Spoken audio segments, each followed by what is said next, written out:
Sandrine a 34 ans et depuis quelques années, cette franco-camerounaise se bat contre son infertilité. Pour tomber enceinte, Sandrine a tout tenté. Aujourd'hui, son ultime recours est le don d'ovocytes. Mais en France, les donneuses noires sont rares et le sujet particulièrement tabou dans la communauté africaine. Alors depuis un an, elle mène une campagne de sensibilisation à l'infertilité et part à la rencontre de la diaspora africaine de Paris. Il est important de sensibiliser la communauté parce qu'aujourd'hui, la durée d'attente lorsqu'on est noir comme moi, lorsqu'on souhaite un phénotype noir, c'est de 7 années. 7 années pour les femmes, plus de 7 ans pour les femmes et plus de 10 ans pour les hommes. Sandrine veut informer, mais surtout briser le tabou de l'infertilité. Un message jamais facile à faire passer. Je sensibilise sur l'infertilité parce que je suis infertile. Non, n'ayez pas peur. Je vous donne la brochure en fait. C'est pour parler d'infertilité. Non, mais on est juste pressé. Non, merci, c'est bon. Merci. Vous êtes sûr? Le combat de Sandrine est un combat de longue haleine, mais aussi un exutoire pour cette femme qui attend toujours un don, mais qui refuse de se résigner. Moi, j'ai su mon infertilité assez jeune. J'aurais aimé qu'on me parle de ça. J'aurais aimé, quand j'ai poussé la porte, quand j'ai eu mes premières douleurs de fibrome à l'âge de 20 ans, qu'on me parle d'infertilité. J'aurais aimé, quand j'allais tout le temps renouveler mon ordonnance chez le gynéco, j'aurais aimé qu'on me parle de conservation ovocytaire. J'aurais aimé qu'on me fasse les examens hormonaux. J'aurais aimé qu'on me fasse tout ça. C'est pour ça que je le fais aujourd'hui, parce que j'aurais aimé tout ça pour moi. Le don d'ovocytes. Une technique qui permet chaque année à des centaines de femmes de donner la vie. En France, l'établissement qui enregistre les meilleurs taux de réussite est l'hôpital Cochin à Paris. Ici, chaque année, des dizaines de bébés de toute origine naissent grâce au don d'ovocytes. C'est dans cet hôpital que Monica, franco-congolaise, a fait un don il y a plusieurs années. J'ai donné mes ovocytes il y a de cela 10 ans, après avoir eu mon premier enfant. J'ai été contactée par une dame que je connaissais qui était à l'époque entre guillemets infertile, qui ne pouvait pas donc avoir naturellement un enfant. Je me rends compte que oui, chez nous, les femmes, on va dire entre guillemets de couleur, c'est beaucoup plus compliqué parce que on n'a pas assez d'informations sur le don d'ovocytes. Donc effectivement, il y a une très longue attente. Aujourd'hui, je ne regrette pas mon geste, pas du tout. Si il fallait le refaire, je le referais peut-être, mais l'attente est très longue. Dans l'est de la France, nous retrouvons Raïssa. Elle n'a pas encore eu la chance de trouver une donneuse. Cette franco-mauritanienne de 39 ans attend un don depuis maintenant 5 ans. Un lourd fardeau qu'elle porte seule, elle fait le choix de se confier à visage couvert. J'ai appris que j'étais en insuffisance ovarienne à l'âge de 34 ans.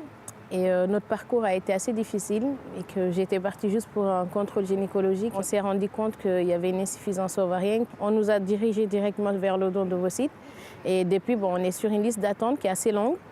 Et vu qu'on est noir, donc il n'y a pas assez de donneuses. Donc là, ça fait 5 ans qu'on est sur la liste et on n'attend que ça en fait. Si j'étais blanche, on va dire ça comme ça, le temps d'attente, il est de 1 an minimum et maximum 3 ans.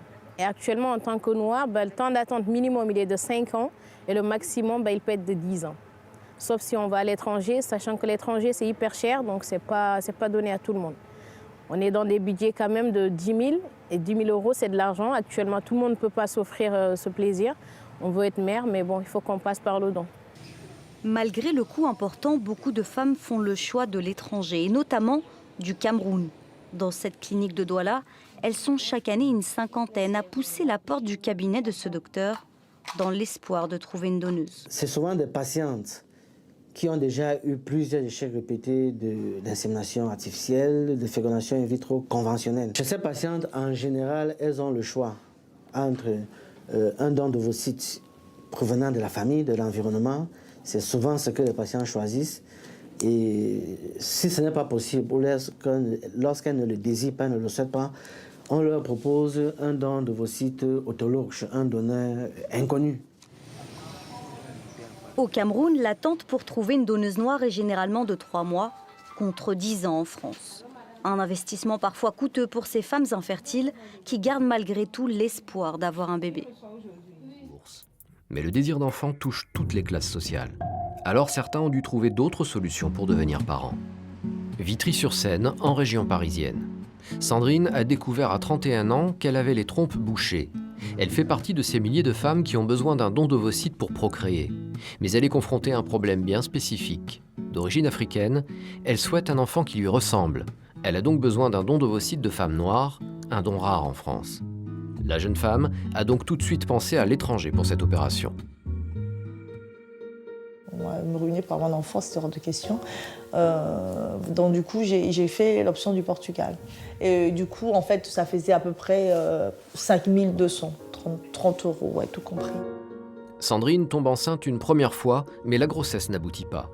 Elle vient de dépenser une grosse somme, et pour cet ingénieur informatique, impossible de payer plus. Mais il faut plus pour arrêter Sandrine dans sa quête d'avoir un enfant. Alors la jeune femme a cherché un autre pays plus abordable.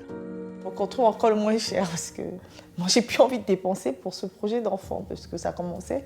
Et effectivement, beaucoup de nos dépenses de couple, en fait, c'est vraiment orienté vers là. On s'ajuste à chaque fois par rapport à ça. Donc tout ça, en fait, on a dit, il faut vraiment pour les dépenses, qu'on aille dans un pays qui est quand même avantageux en fait en termes de coûts et qui a un bon service. Et Isida, je suis arrivée à Isida comment? Parce que je me suis beaucoup renseignée sur les cliniques en Europe, sur les coûts, pourquoi ces coûts-là en fait. Et quand on se renseigne sur les prix sur Internet, on arrive naturellement vers les pays de l'Europe de l'Est, et notamment l'Ukraine. Sandrine y est allée avec son compagnon. C'est lui qui a filmé ces images. Allez, on commence la fille. Let's go to the party, to the IVF. Yeah! On peut y découvrir Sandrine dans une clinique flambant neuve. Elle est ici pour démarrer un nouveau programme de PMA. Elle rencontre la responsable des patients internationaux de la clinique pour définir avec elle le planning du traitement. C'est bon? Oui, c'est ça, d'accord. Alors, pour la prochaine consultation, vous retrouverez un médecin avec les examens. On vous donnera un traitement avec les médicaments. Et après seulement, vous viendrez pour le transfert d'embryon. C'est bon? Pour le moment, Sandrine attend toujours un don d'ovocytes correspondant à ses besoins. La clinique ukrainienne lui a assuré qu'elle aurait un transfert dans moins de 6 mois.